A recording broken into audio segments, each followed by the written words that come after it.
Welcome to the latest Seahawks Draft Blog live stream. Rob Staten here, reacting to everything we saw on day 2 of the Combine. Tomorrow, Robbie will join us because he's going to be in Lucas Oil Field for the quarterback workouts, the receivers and the running backs. So we'll have a bit of company there, but it is just me again on a solo mission today. So get your questions in to the live chat. If you want to send a super chat in and support the channel as well, greatly appreciated if you could send those in. And if you have any questions, if you've got any thoughts on everything that we have seen today or over the first couple of days, any of the big topics that are going on, I think we'll probably at some point touch on all of this DK Metcalf stuff before we finish. I also want to run through some thoughts. If you would join us on the stream yesterday, you will have known that we went through like the first 17 picks, and I was wondering, well, what are the Seahawks going to do at 18 if it falls this way? And I kind of spent some time thinking about that last night and want to sort of develop those thoughts a little bit more. So we might get onto that a little bit later on. Really up to you guys. You know, I will stay on as long as the messages are coming in, the super chats are coming in. If there aren't many, then this will be a shorter one. With it just being me. If the messages are coming in, I'm happy to stay on for an hour again like we did yesterday. So it's all on you guys to send those questions in. So I'm going to start with just some general thoughts on what we saw today. We'll start with the cornerbacks. I mean, the whole day in general, to be honest, was a little bit difficult at times to watch because of all of the names that weren't involved. There was a huge list of big names who weren't doing anything. I'm having a look at the guys who didn't run here. You know, a lot of the injured guys didn't run, but Azariah Thomas didn't run a 40. Will Johnson didn't do anything. Obviously, Benjamin Morrison still recovering from injury. Travis Hunter didn't do anything today, apart from several really boring interviews that they kept playing out. Xavier Watts didn't do anything today. Kevin Winston didn't do anything. Colson Loveland, Tyler Warren, Elijah Arroyo. You know, there was a whole bunch of big names who didn't run, didn't do drills, anything like that.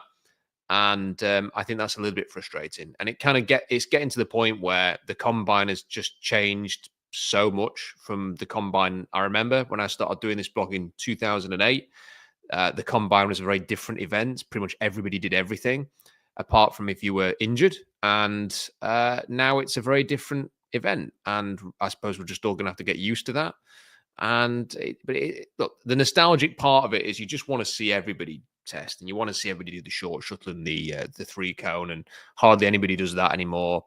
And yeah, it's a little bit disappointing. Anyway, I can already see people in the comments are saying everything about Nick Amanwari, and I've definitely got some thoughts there, maybe a bit more balanced than this comment. Let's say, no offense, that he won't fall past the Colts at 14. I do not agree with that suggestion, but I'll get onto that in a little while. I want to start with the cornerbacks.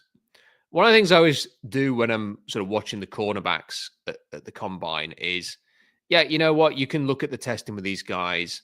I've found that of all the position groups, it is the position group where you can the most just look at the players and sort of get a feel for whether they look the part. And I thought a lot of the guys who were testing today passed the eye test. They look big. They look long. They look lean. I thought they moved quite well. You know, I can't remember if it was last year or the year before, where every single cornerback, I think it was a couple of years ago, every single cornerback couldn't do the back pedal properly. Like the transition was awful. The drills went on forever because it just tended to. Gratefully, they seem to have just narrowed things a little bit this year. The cornerback drills didn't go on forever. But I thought this group this year were pretty good in their back pedal and their transition and looked quite smooth. And, you know, there's a lot of guys out there who look good, who look really lean, who look really long and tall. And I think that's what the league wants. You know, I know that the Seahawks have kind of got more diminutive cornerbacks apart from Reek Woolen and have gone in a different direction to what they did under the initial first flush of the Pete Carroll era. But if you can get a really big, long, lean cornerback, then that's still a really good thing. The group averaged a 40 time of 4.44. This is the cornerbacks, which makes it the fastest cornerback group at the Combine since 2003, which is when they started taking all of the notice of the data and everything like that. Only the 2024 wide receiver class averaged a faster 40 time than this year's cornerback class. So it goes to show, again, we didn't have the bigger names. We didn't have the Will Johnson. We didn't have the Travis Hunter. We didn't have people like that. But it was still a really fast group. And I came away from the cornerback workouts thinking, I don't know if I've watched a first round pick in those drills. I don't think I've seen necessarily somebody who is going to go in the first round. I'm going to get on to Maxwell Hairston in a second, who people might go, well, what about him? I don't think I saw a first round pick today. But what I did see were lots of players who maybe going to go in the middle rounds or later, maybe day 3 picks, who have got developmental potential and are a lot more interesting based on what I saw today than the 2 cornerbacks the Seattle Seahawks drafted on day 3 last year. So I think it was an interesting group. So Maxwell Hairston, I mentioned on the blog, and regulars will know this, how smooth he looked in Mobile at the Senior Bowl. He just looked exactly the same today. You know, his back pedal, the way he changes direction, flips his hips, excellent.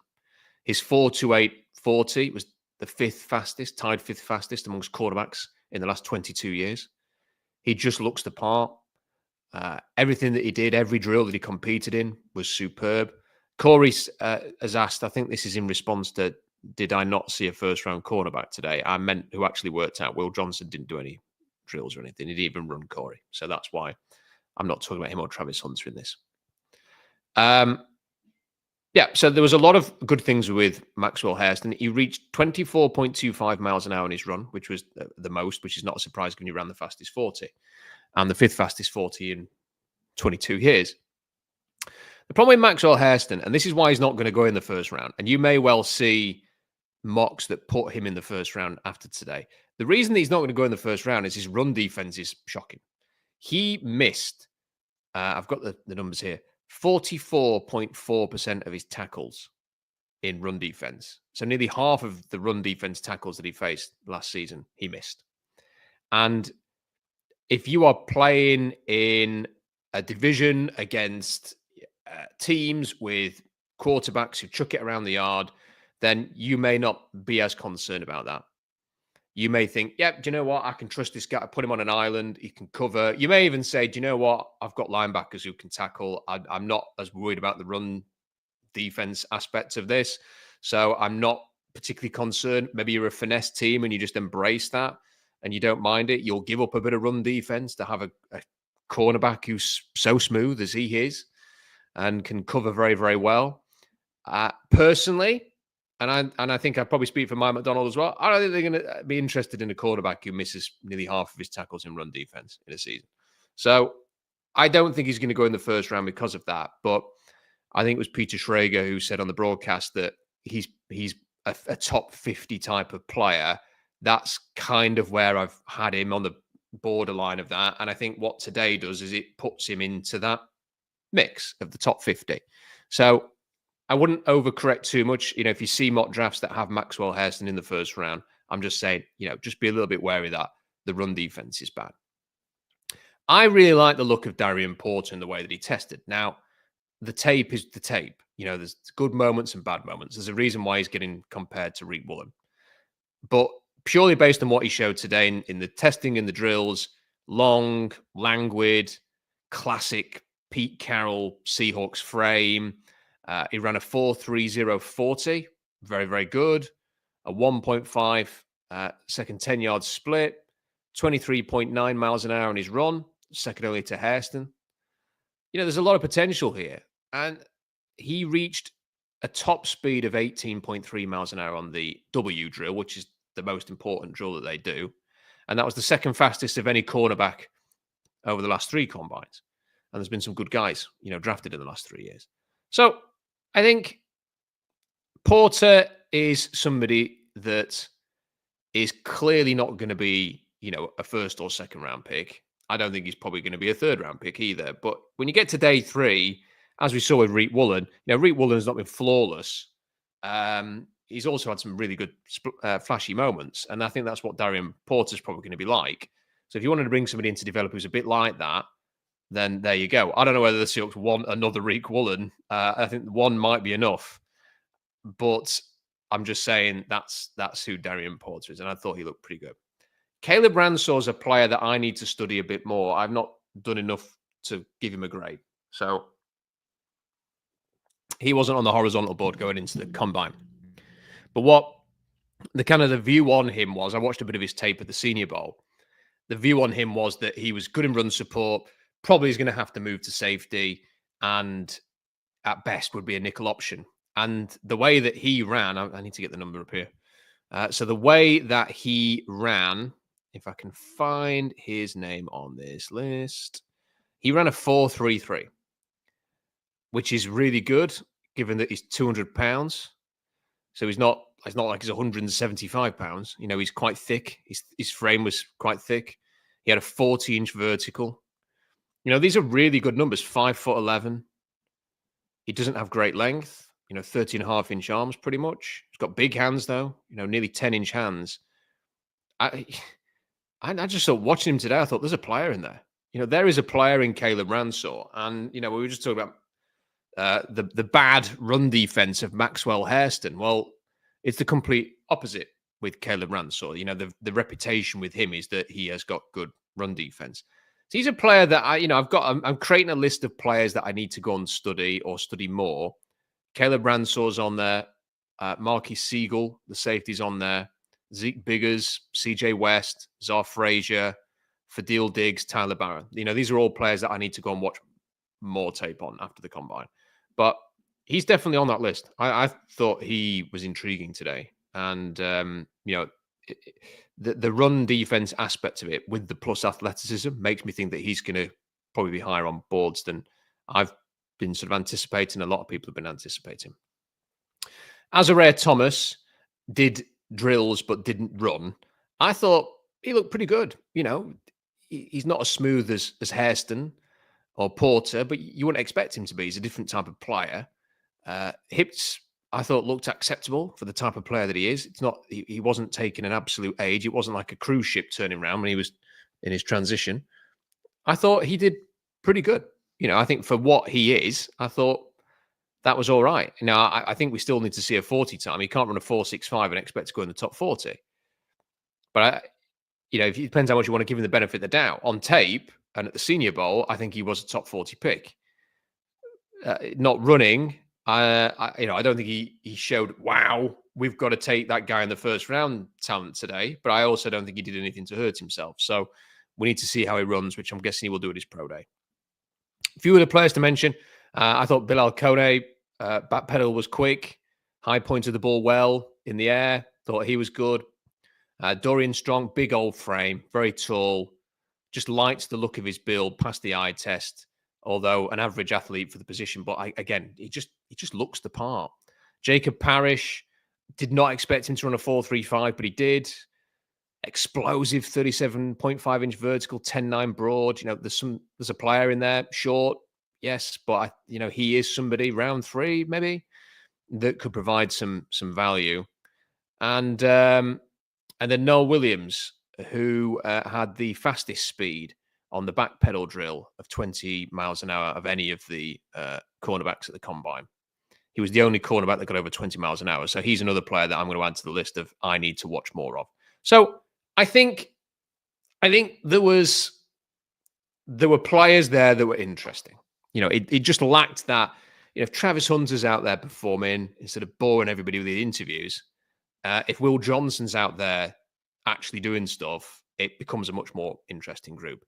But it was nothing really compared to the safety. I mean, like safety was like no-name central. There was Nick Emanwari ran a 40 and then didn't do anything. I should mention Jahdae Barron as well, who ran a 4.39, but then admitted on the NFL Network that his agent had rung him and told him not to do anything else. I always find that a little bit frustrating. Now, how is he going to hurt himself in the drills, for crying out loud? But he got a 4.39. I think it's job done for him. I suppose if I'm going to say it's job done for him, then the agent's kind of got a point. Don't get hurt, all that stuff. He's going to be off the board by 13. Like Jahdae Barron of Texas will be off the board by 13 because teams will look at him now and go, he can run a 4.39. They can play him outside. They can play him at the star, which is where I think he'd be best in that Cooper DeJean role. You can play him in the slot, nickel, that you can play him anywhere, but you can play him outside with a 4-3-9. So he's going to go in the top. He will not get past the Dolphins. That will be his floor, in my opinion. So back to the safeties. Big headline is going to be Nick Emanwari. He's 220 pounds, jumps an 11.6 broad, which was tied for the second longest broad jump by a safety weighing at least 220 pounds since 2003. I remember this is when the records began. So that's incredible from him. He also jumped a 43-inch vertical, which is Obi Melifonwu range. He is only, this is an interesting stat, he is only the second player since 2003, again, when records began in this sense, to run a sub 4.4, jump over 40 inches in the vertical, over 11 feet in the broad, while weighing over 200 pounds. The only other player to do it was DK Metcalf. So he is like, Charlie's just posted this in the comment saying elite athlete in all caps, and he is an elite athlete. Now, and I also see this, and Jen, it's a good point, because they were comparing him to DK Metcalf all the way through the broadcast on the NFL Network. I mean, he is not, the body type is not the same as DK. DK Metcalf is much more muscular than Nick Emanwari. So I don't think that's the call. I mean, it's just the athletic testing at the size is comparable. But DK was quicker. I mean, that's the incredible thing, and heavier. So testing's very, very good. And I've seen, a bit of buzz. I mean, the first thing I saw when I came in here was that he won't get past the Colts. I put that message up.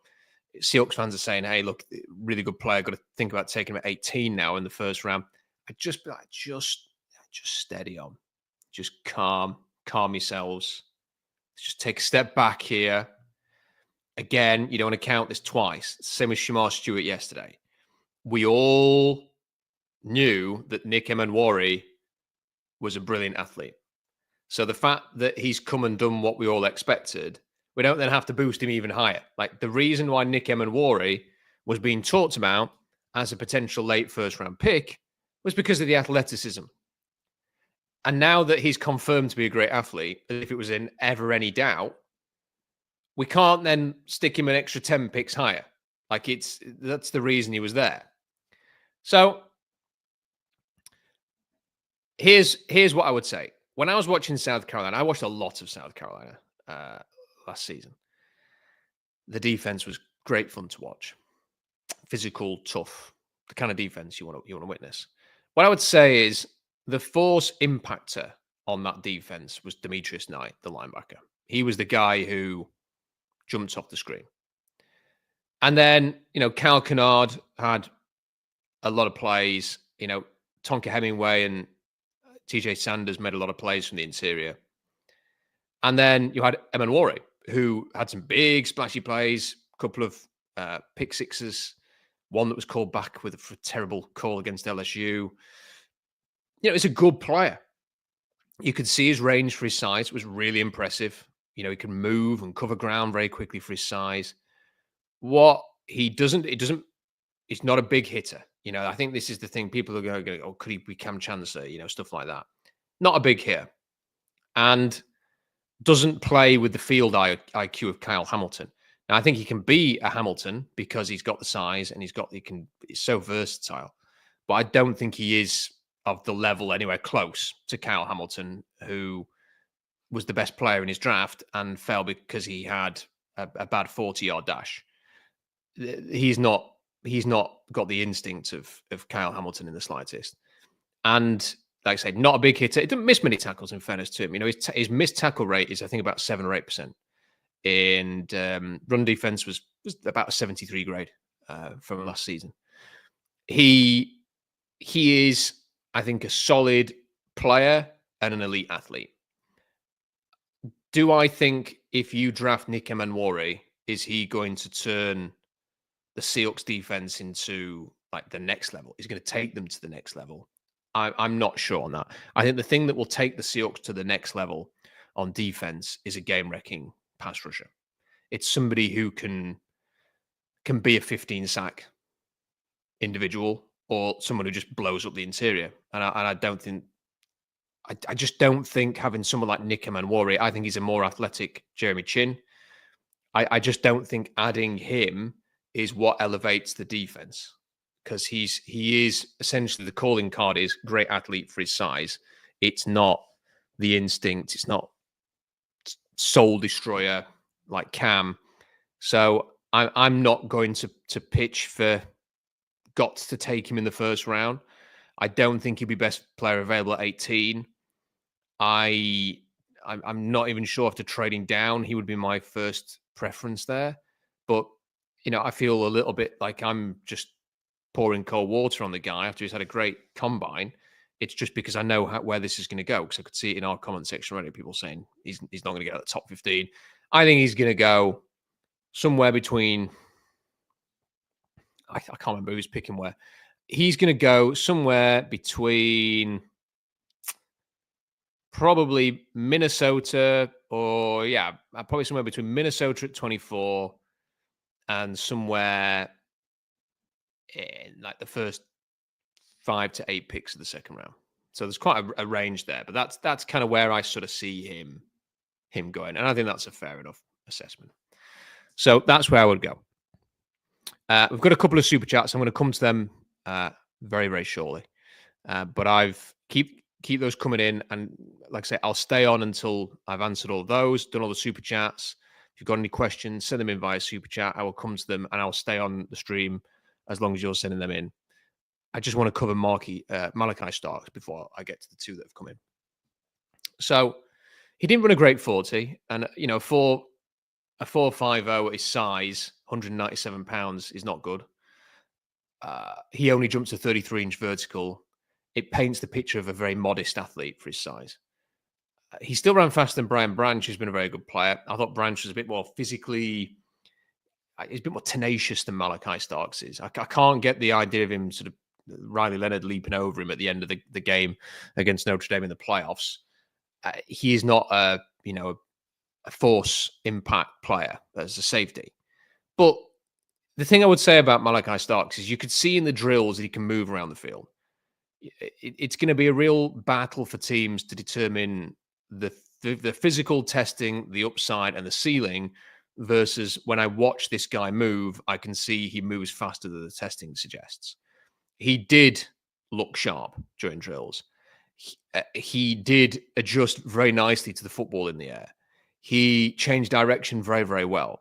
Now, he was not competing against a good group of safeties in the drills, because even Manwari didn't do the drills.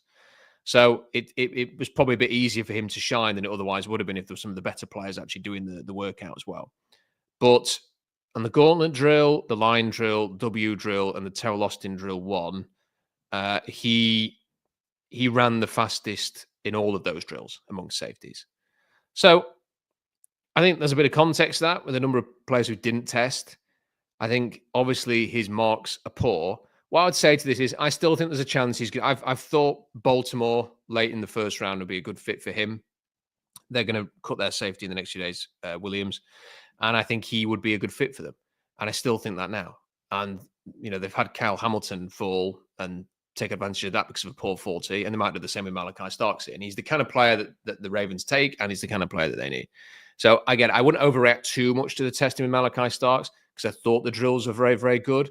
But the days of him being projected as a top 15 pick, they're long gone. And I wouldn't want the Seahawks necessarily to take him at 18. I don't think there's enough upside there to justify that. So that's my thought on him. Okay. Troy has sent this in. Thanks for all your articles and coverage, Rob. Troy, thank you for that. Really appreciate the super chat and for your kind words. And Corey says, do you think Donovan Jackson will last to pick 55? And he corrected that shortly after and said pick 50. I saw that, Corey. Thanks for your super chat as well. I don't think Donovan Jackson will last to 55. I'm going to see how he tests. Talk on the street is he's got 36-inch arms. And if he has 36-inch arms and tests well, there might want a few teams who say, hey, he can play tackle maybe. So I'll do right tackle, but he can perhaps do that after a good season for Ohio State, kicking out to the outside. So I don't think he's going to last to 55. He has got some zone blocking abilities. He is a decent athlete. He's said to be an explosive tester. I want to see agility for these guys, but I don't think he's going to last to pick 50. People are asking me about what I think about Jihad Campbell. What I would suggest is I would go back and watch the video from yesterday. I went into Jihad Campbell quite a lot because he worked out yesterday. So, other sort of thoughts. I mean, the only other safety thought that I had, cause they didn't show much of the drills, and they're just wittering on about Travis Hunter all the way through it. Marquis Siegel, better athlete than expected, eager to watch more, but didn't look particularly dynamic during drills, was the note that I had there. So that's the safeties. For the tight ends, I'm looking and I'm just trying to see if there has been any agility testing emerge yet, because this came out quite late in the day. It hasn't popped up on the screen yet. So the thing for the tight ends is, of all the sort of studies I've done, I think this has been one of the more useful ones over the years, is to acknowledge that the best tight ends in the league tend to have a good 10-yard split and a good short shuttle. 3-cone can be quite important as well. You know, anything under 7-10 is generally thought to be, you know, pretty good. So they're the kind of the marks to look for. And when I talk about a good 10-yard split, anything in the 1.5s, really. You know, very sort of low 1.6s maybe. So, for example, like David Njoku had a 1.61 10-yard split. And then short shuttle times, we're talking about anything under 4.5, really, is pretty good. So we need to keep an eye out for those times. But when I was looking at how the tight ends ran, I thought the tight ends looked great. I have to say, I thought the tight end drills, even the guys who are not, you know, the big names, moved well for their size. I thought it was a poorly run drill, with the throws were all over the place at times. The turf's been rotten for 2 days. Mitchell Evans slipped and nearly hurt himself at one point. But I did think the tight ends looked athletic, and given that several of them didn't do drills, you know, Loveland, Warren, for example, didn't do anything. I think this was a good group. I felt like watching this, the Seahawks can get a tight end from this bunch. So from the 10-yard splits, because I'm focusing on that more than the 40s, because it's not very often that you expect a tight end to run 40 yards. It's that sort of short burst. It's why the agility testing matters. It's that change of direction, that ability to get open. And then it's that split. It's that sort of initial burst and acceleration from a standing start. And there were 2 tight ends who had the same 10-yard split at the top, a 1.55, which is really good 10-yard split. And that is Mitchell Evans at Notre Dame, who I really like, and Terrence Ferguson from Oregon, who I'm a bit mixed on. I really like Mitchell Evans. Mitchell Evans, for me, good blocker. You should have seen him shoving that sled. Looked really good. And then his ability catching the ball, making difficult catches, reliable, can be a third down conversion machine, can be good in the red zone. I really like Mitchell Evans at Notre Dame. And for him to get the joint fastest 10-yard split was like a yes. That was like a real punch in the air moment for me, because I just like the player. So I'm going to read you out the other 10-yard splits of some big names here, and you can compare. And this is what we're talking about. This is why these players are interesting. Rob Gronkowski ran a 1.58. Travis Kelce, 1.61. George Kittle, 1.59. Mark Andrews, a 1.54. TJ Hawkinson, a 1.63, bit slower. Sam Laporta, a 1.59. David Njoku, a 1.61. So of all of those players, only Mark Andrews ran a faster 10-yard split than those two.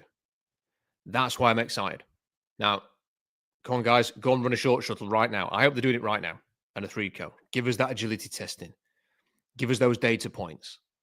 But right now, I'm looking at those guys and I'm saying there are a couple of players there. They've just shown that quickness from a standing start. But they're not alone. Jackson Hawes, who is supposed to be a blocking tight end, who is violent and physical on contact, ran a 1.56 10-yard split. And I was thinking, this is supposed to be a blocking tight end. And look, he didn't run an amazing 40, and that's what people will focus on. I ran a 4.82. his split is what matters. He ran a faster 10-yard split than those big names I was mentioning earlier. He ran a faster 10-yard split than Kelsey. So he's got that burst. Has he got the agility, though? That's what we need to see. But the Seahawks loved Will Disley. Jackson Hawes ran a faster 40, 4.82 versus 4.87. A way faster 10-yard split, 156 versus 169. Better vertical, 34.5 inch versus 31.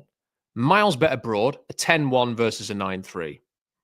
Now, Disney ran a 4.40 short shuttle, which is good, and a 7.073 count, which is good. And he was 9 pounds heavier.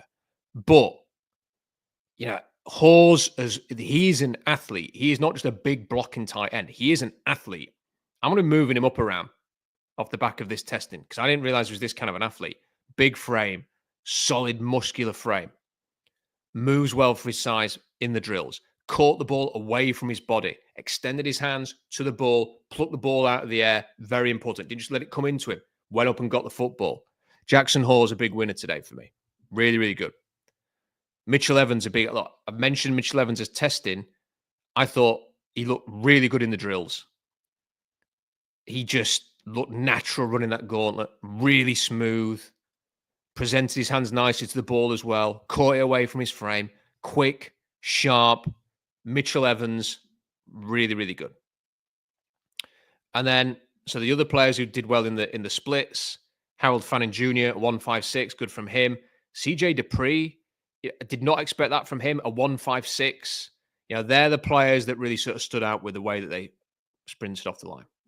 So, had to mention that first and foremost. Let's hope we get the agility testing, create a more complete picture and assessment on who could be a bit special from this tight end class. And then the players who didn't run,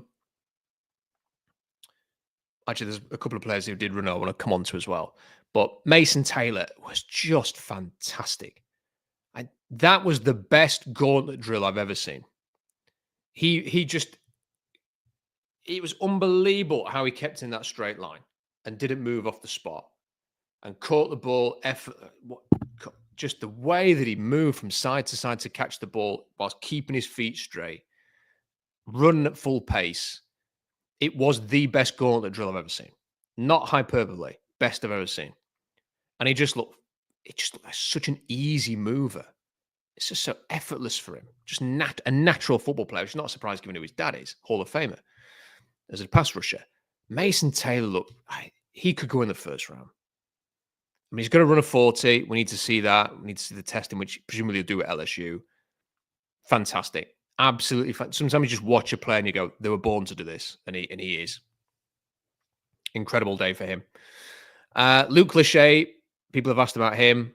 Lean, but I don't mind that. I wish he had some testing numbers at his frame because he looked athletic. So it's like, show us some athleticism. There's no point being lean and looking athletic and then running like Gunnar Helm did. So hopefully we'll get the numbers down the line. But I would have liked to see him sort of do a bit of everything today. And I was a bit disappointed he didn't because if you can run in the drills, you can run a 40. So I was a bit disappointed by that. But I thought he moved reasonably well. He didn't look quite as sharp, changing direction, and he didn't look quite as effortless as Mitchell Evans and Mason Taylor. But he looked athletic. He did look athletic. Couple of other players I wanted to mention. Robbie Oots, just a big lump, but maybe a useful big lump. Jumped to 34-inch vertical at 274 pounds. That's the highest vertical jump by a tight end weighing at least 270 pounds since 2003 and the records began. So, that's a good jump for him at that size. Possible fullback option. Moved well, actually, on the field during the drills and had strong hands, kind of caught everything pretty much. And I did just think, look, maybe someone you can line up in a fullback and he can help you in that regard and catch a ball out the backfield every now and again. So, yeah, I think that's how I would describe it. Robbie Oots is a useful big lump. And then Gunnar Helm, when he was running the 40, it looked like someone's dad was given a go at running a 40. He looks as if he's never run before and was like late for a train or something and was like trying to get there. He just didn't look good at all. His first 40 was in the 4.9s. His second one was in the 4.8s at 241 pounds. If you are going to be that light at tight end, you have to run better than that. And I think he's lost weight to try and run faster. So if he's going to gain weight again, is it going to be like a 5-second 40 at this point? What are we doing here? And that was my fear. But then when he was actually on the field, he moved much better. Like when he was doing the drills, he looked quite athletic, which was weird because he looked like completely unathletic. It was as if somebody else had come out of the stands, out of the bleachers, and had a go at the 40-yard dash when he was running it. When he was doing the drills, it looked like he does when he's playing for Texas. So I don't really understand that. But the athletic testing at his size didn't jump well either. So not very good. So they're my thoughts on the tight ends. I do think there is a tight end to be had here for the Seahawks. And this is the thing, like, people are going to say like Nick Emamori now is like, he's for me personally, I think Mason Taylor in terms of pure grade is a better player than Nick Emamori. And, tight end safety, neither premium positions, neither like got to fill this role. But if the Seahawks traded down to, let's say, the 30th pick, I'd probably say Mason Taylor was a better, best player available than Nick Emmanwori. But he's just a great athlete at this point. So that's kind of where I am with sort of that thought process and everything. We did talk a bit about the Seahawks yesterday and sort of how they're going to go through this. I want to share a couple of things with you actually about tomorrow and the DK Metcalf thing that was today. But let's do this first. So I'm going to share the screen with you. And like I say, get a few more super chats in if you want to support the channel, if you have any questions and all that. Let's have a look at so yesterday I kind of did this sort of where I think we might be proposal. Things have changed a bit because obviously now the Giants are not going to be acquiring Matthew Stafford because it's been confirmed that he is going to be staying in LA. So, you do wonder what the Giants will do there. There's been a bit of talk that Aaron Rodgers could be an option for them. And if that happens, maybe they do, go in a different direction, number 3, and just take best player available. I think that's the best thing to do. I just don't think Shedeur Sanders as a all-in franchise quarterback at the top of the board, starting immediately, is the way to go. And there's also been a whisper or two that they'll try and trade up to number 1. Part of me wonders, this is maybe the cynic in me, that Adam Schefter saying this week, the Browns are going to take a quarterback. The Browns are definitely going to take quarterback. Number 2 is quid pro quo. Titans want to move down. They think there's going to be a great offer from the Giants. They need the Giants to worry about the Browns at number 2. If they want Cam Ward, can we get the Giants to trade with us to move up to number 1 and give up a bunch of picks to move down 2 spots? Maybe they have Abdul Carter and Travis Hunter on the same kind of grading scale and they don't care which one they get. So they don't mind moving down a couple of spots if it's going to be Cam Ward for the Giants. I suspect there might be a bit of that in there. And that maybe we will see the Giants move up now to make sure that they don't lose the quarterback that they want to the Browns. But I just struggle a bit with Shedeur Sanders as a top 10 pick. I just don't see that happening. So anyway, I've waffled on about that.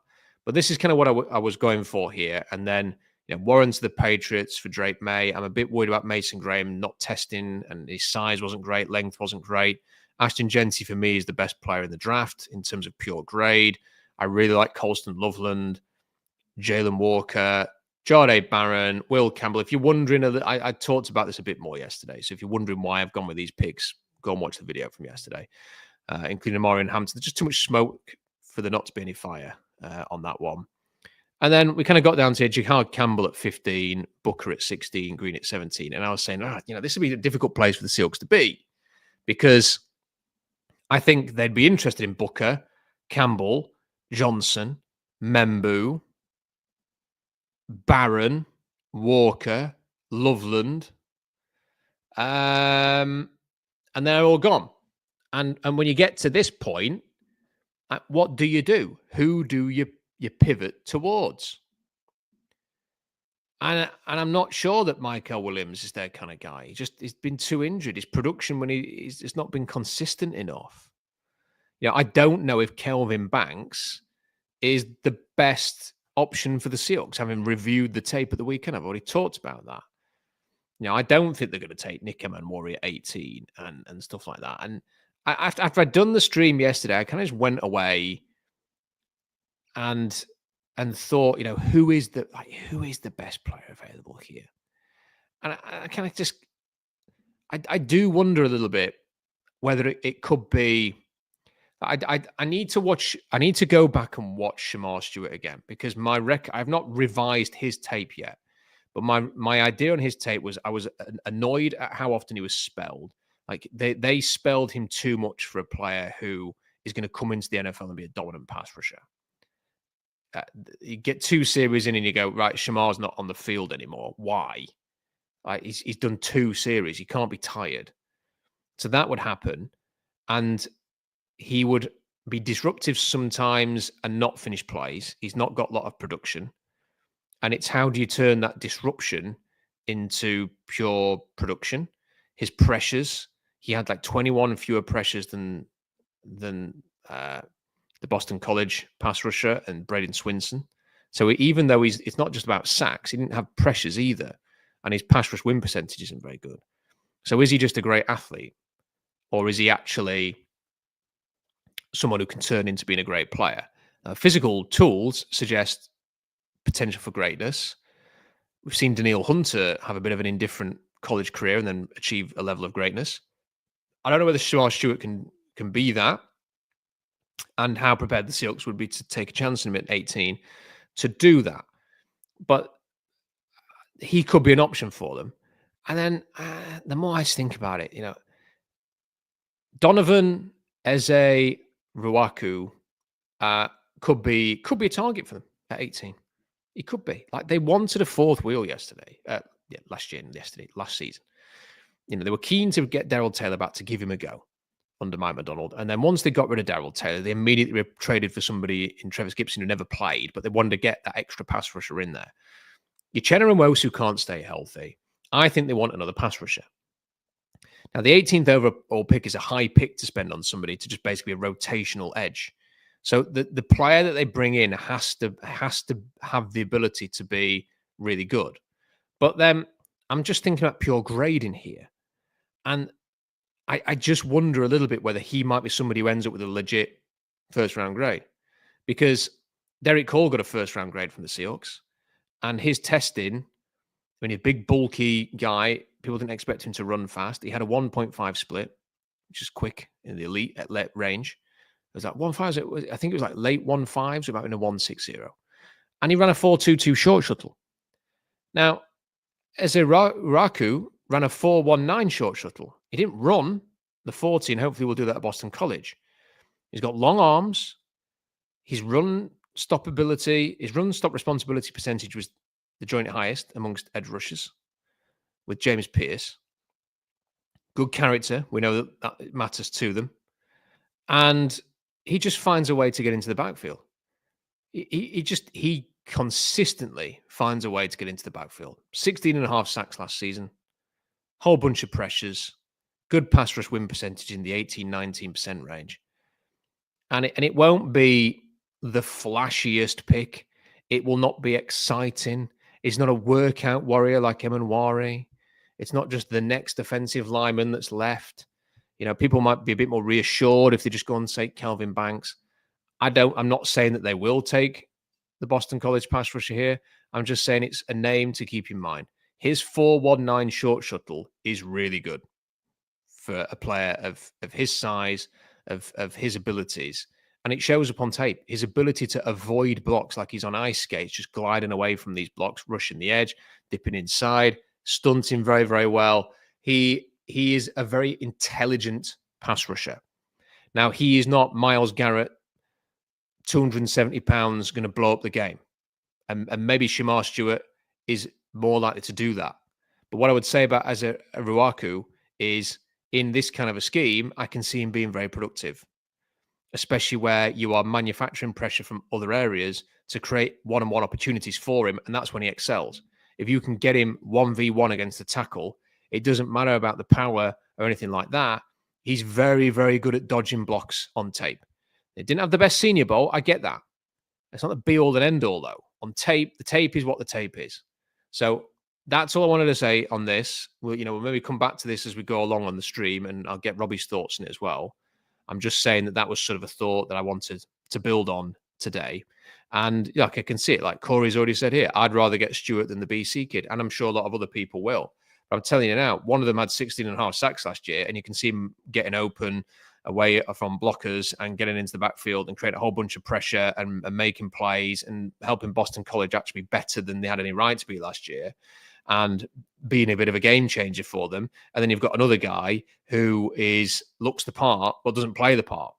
And that's what it is. So, yeah, it might be more exciting to take the big, explosive, quick guy who you imagine could be great rather than the player who might just be very, very good, but he might be the better player and he might have the highest grade. And he reminds me a lot of Arnold Ebiketie, who went to the Falcons from Penn State. And apparently the Seahawks, it was between him and Boya Mafe, and the Falcons took Ebiketie before Mafe, so they took Mafe instead.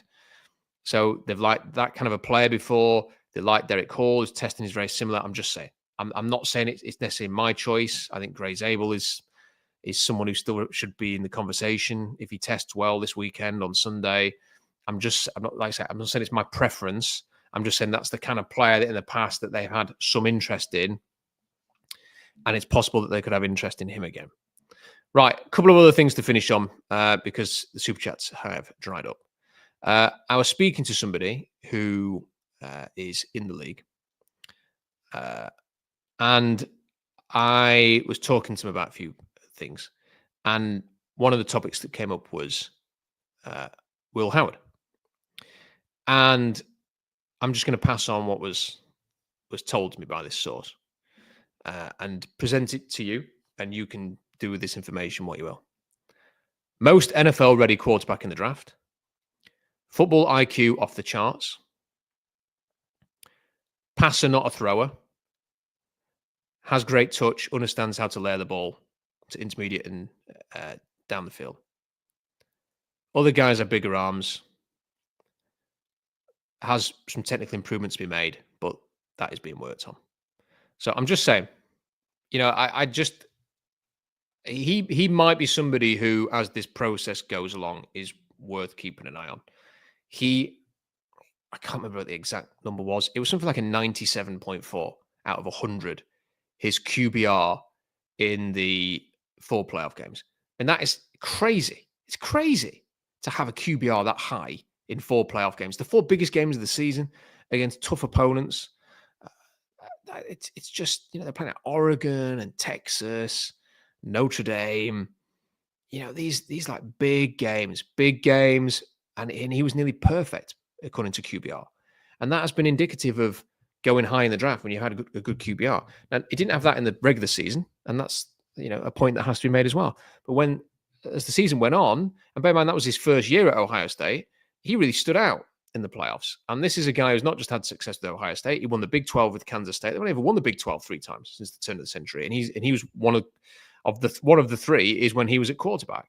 So I'm just saying he's somebody who, like his third downs, Ohio State were 50% exactly on third downs in the playoffs. That's a really good rate. And it was like the throw that he had in the playoffs where he got absolutely hammered against Notre Dame and just got the ball out in time for a big conversion. The ability that he's got to make plays with his legs, the size, the character. Teams are going to really like him as a person. There's just an awful lot there. This has caught my attention. Alex has sent this in. So this is good timing. The tight end agility numbers just came out. I'm going to get to them in a second. We'll have a look. We'll look at them together. But I just wanted to finish this point on Will Howard. I'm just saying, he is somebody that intrigues me, that I think will intrigue the Seahawks. I think tomorrow's going to be very interesting because the Seahawks are not going to draft Cam Ward and Shedeur Sanders, but the other guys that they might draft appear to all be throwing. Riley Leonard, Jackson Dart, Quinn Ewers, Will Howard, I don't see them drafting Tyler Shough or Cal McCord. I've done a review of Cal McCord, and I just don't see it with Cal McCord. But I could see them drafting Will Howard, and maybe a bit earlier than people realize. I think his stock, as still loads of time to the end of April. We're like a couple of months away. I think by a couple of months, we could see. Now, that's just something to remember. Quinn Ewers is working out with Mike McCarthy. Mike McCarthy was working with Mike McCarthy. He's working out with him. He's working with Mike McCarthy, the former Dallas Cowboys head coach. Mike McCarthy very close to John Schneider, like really close. So there's going to be a lot of good intel there. I think John Schneider has got a bit of an interest in Quinn Ewers. Riley Leonard, I would suggest everybody go and watch Riley Leonard's interview with Mike Florio and Chris Sims. It's a fantastic interview. And teams will really like Riley Leonard. They will really like Riley Leonard. And the players will enjoy playing with Riley Leonard, the team that drafts him. I'm just saying. So he's another one as well. And then there's Jackson Dart, who is more interesting after my big review. Go and check it out. If you go to SeahawksDraftBlog.com, look at the tab at the top, key articles. If you're on a phone, you have to sort of find the little menu, get to key articles, go to the quarterback data points. It explains why Jackson Dart's a little bit more interesting than he was a couple of weeks ago for me. But there's some interesting quarterbacks there. And whatever happens to Geno Smith, we know that the agent's going to meet with John Schneider today. They might be doing that right now or in the next hour or so over dinner. Whatever happens with that, I think there's a chance Seahawks going to draft a quarterback because they've got to start planning for the future. So, just a thought on Will Howard there. Let's have a look at the agility testing for the tight ends. I will put it up on the screen if I can. Okay, so it looks as if none of the defensive backs, by the way, did any agility testing, which stinks. And it doesn't really matter that much for the defensive backs. Like I said, it's more of an eye test, I think, for me anyway. That's that. I just like to look at the body types of the cornerbacks. I don't need the testing necessarily. So here we go.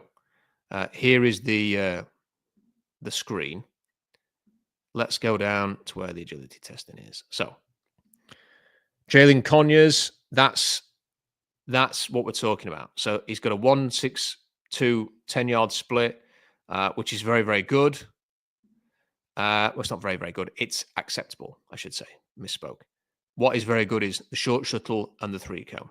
That would put him on the Seahawks radar. This is more disappointing. So obviously, Mitchell Evans, 1.55 10-yard split, excellent. 4.40 short shuttle, that's okay. It's not a problem. This is not very fast.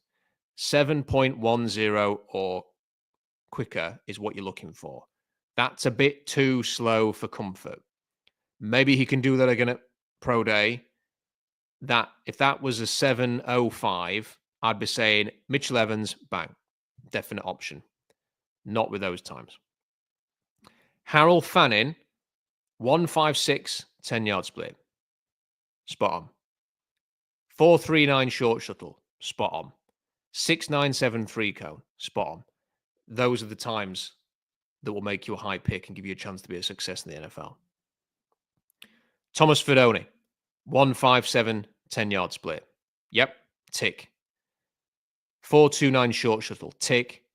7.01 3-cone, tick. He's in the club of potentially could be very, very interesting for the NFL. Jackson Hawes got the split. Short shuttle's okay. No 3-cone. I think we can count him. I mean, obviously, it'd be nice to see a 3-cone that's very fast, but everything else looking okay.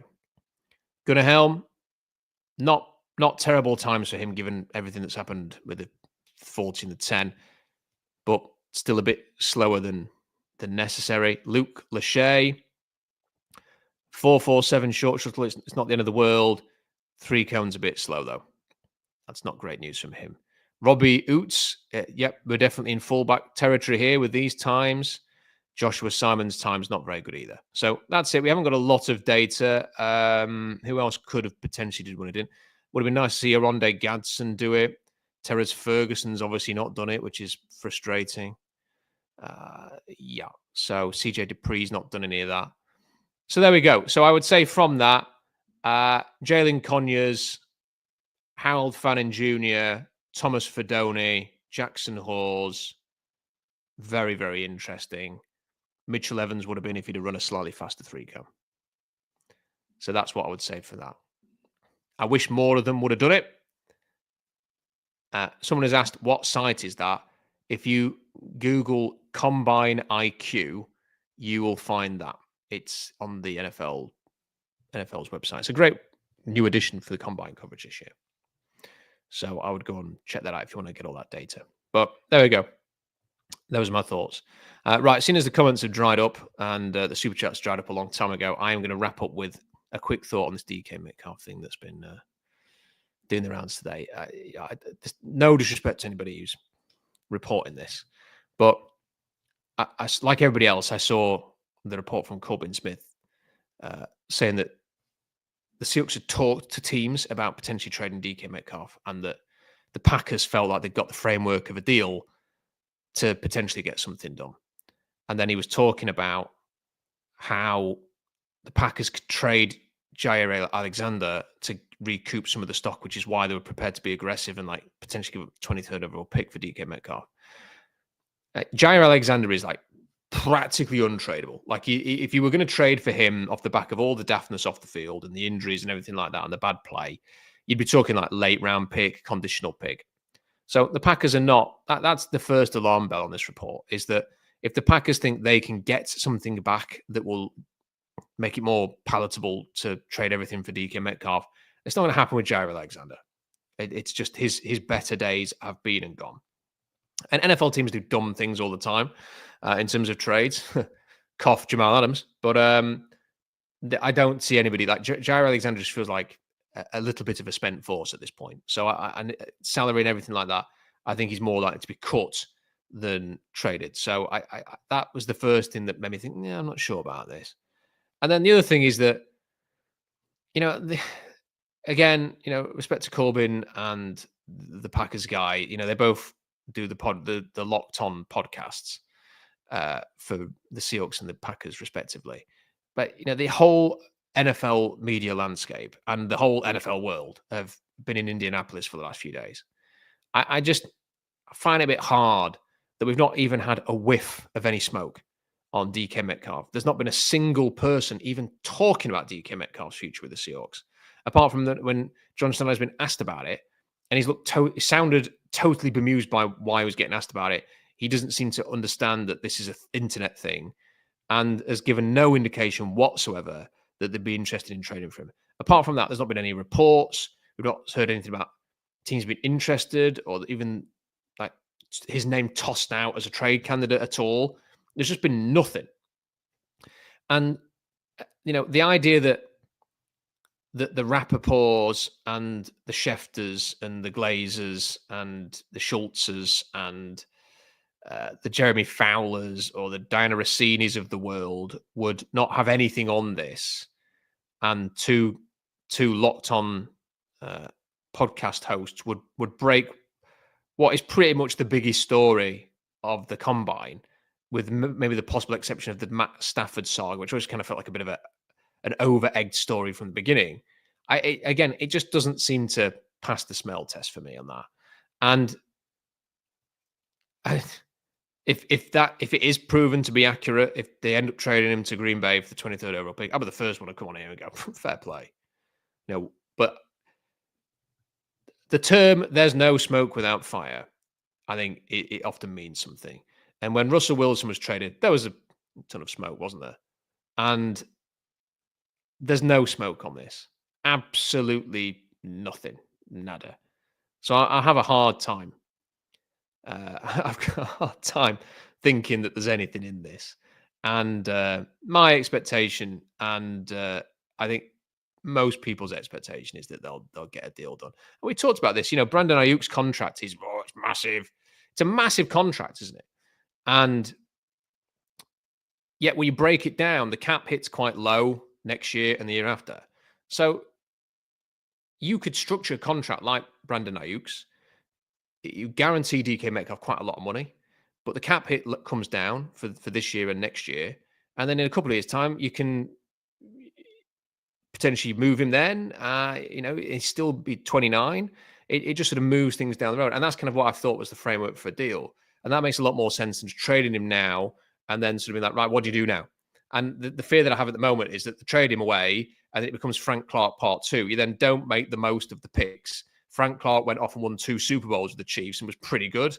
And yeah, you make a saving, but you couldn't fix your pass rush for 4 years after that. It took a long time for the Seahawks to get back to anything like the 2018 defensive line without Frank Clark. And they were scrambling around with Benson Mayowa as a pass rusher and Bruce Irvin for a long time when they really needed more than that. So I just don't see this happening. I'm not totally against a discussion about DK Metcalf being traded. I think there are good receivers in this draft. Some at the higher end, some at the lower end. I think it's a decent receiver group. I think you can find some options there. I don't mind it if they turn that into trenches. That's fine by me. It always is. If they wanted to go O-line, D-line in that first round and turn that into that, become a hardball team, I'm not against that. I don't think you ever get better by trading away someone like DK Metcalf. So, and I think they think that, and I think that's just the way it's going to be. Big thank you to Brian, who has sent this super chat in. Brian, he says, got to get you here next year. A couple of bucket list things that I have are to get to the Senior Bowl and to get to the Combine. And the Senior Bowl I've never been able to get to because my daughter's birthday is always in the middle of the Senior Bowl, and she's 8 now. And she's not old enough yet for her dad to just go, I'm off to Alabama for a week. So we've never been able to sort of make that happen. I'm kind of hoping that they might move the Senior Bowl back in the future because the college football playoffs goes on forever and the Ohio State players couldn't play there. So I'm hoping if they move it back, then I can get out to the Senior Bowl. And then with the Combine, I really want to get out there just to say I've done it. The Combine is at a point now where hardly any players are going and doing the workout. So it's like the luster has gone off it a little bit. But, the thought of being out there tomorrow in the stadium, Robbie's going to be there watching those quarterbacks. Brian's out there and doing a great job with his reporting over there. And it would be great to be out there sort of watching those quarterbacks throw. Because there is just something about seeing quarterbacks throw, which is fun. Even if you're a Chiefs fan and you've got like Mahomes for the next 10 years plus, you still want to go and watch those quarterbacks throw. So, Brian, I really appreciate you sticking a super chat in there, and I hope you're having a great time in Indianapolis, and very much enjoyed the Mike McDonald interview and the other stuff that I've heard you doing out there. So, really appreciate that. He sent another one in. So he says, what's your reaction to the report that Seahawks going to take Nick Emenwari at every pick in their draft? He's their only player added. Appreciate that, Brian. Yeah, I think that I don't know if you heard what I was talking about earlier. I think Nick Emenwari is a great athlete and a very good football player. But I don't know. I don't want to just repeat myself for everybody else. But I think he's a player for 25 to 35 in that range in this draft class specifically. And I think he's a very athletic Jeremy Chin. Jeremy Chin was athletic. This guy's like different level athletic. And I think sort of the Demetrius Knights and the Kyle Kennards were very, very active on that South Carolina defense. And sometimes with him, you just wanted a bit more urgency from him. But his range is fantastic. He can pretty much play everywhere in that sort of second level and beyond. I think he is an interesting player. I just think for me, defensively, I think if they're going to take a player in that first round, I want to see a pass rusher who can be that sort of potential game wrecker, that difference maker. Because I think that's what will take the Seahawks to the next level. It's if the defense is going to reach the next level, it's because of an amazing pass rusher. So there we go. Anyway, lots of people reacting to Brian, jumping in. Good on Brian for doing that and sending that super chat in. Much appreciated. And thank you, Nick. And hope you. I hope you. I hope you are seeing a lot of Seahawks fans in Australia, because I see a lot of Seahawks fans where I live these days. It's crazy how many Seahawks hats and hoodies that I see in Yorkshire when I'm out and about these days. So I wonder what it's like down under as well. And I wonder if the Seahawks be playing in Melbourne. If the Seahawks are playing Melbourne in that game that's down there that the Rams are playing, I'm out to Australia. It's been a bucket list thing to get to Australia, so I am going out for that game if it's the Seahawks versus the Rams. And Brian has said Shamar Stewart instead of Nick Amore. It could be Shamar Stewart. It could be Shamar Stewart. Nick says we are taking over, mate. Well, thank you to everybody who's jumped in there, especially for Brian at the end for that very generous super chat. And enjoy the rest of your time in Indianapolis. I was actually really wanting to go out to Indianapolis for this one in particular because I think Ella Lang. I really like Ella Lang. I'm not into that kind of music's my kind of thing. And Ella Lang is doing a concert in Indianapolis this weekend, I think. So I was going to try and combine the two things. If anybody's out there, maybe go try and get over to that because I think there was a few tickets left. Anyway, thank you all for your company tonight. I'll be back tomorrow. Robbie will be back tomorrow with his thoughts from inside Lucas Oil Field, with the quarterbacks, the running backs, the wide receivers. I'm going to go off now and do my write-up for SeahawksDraftBlog.com. Go and check that out because it'll be up very soon, and we'll run through a bit more of the stuff we've been talking about with the tight ends and the defensive backs. Don't forget to like the video. Don't forget to subscribe. Let's try and get up to 10,000 before the draft in April. SeahawksDraftBlog.com for more analysis on there. Enjoy the rest of your Friday. Looking forward to 2 more days at the Combine, and I'll see you tomorrow.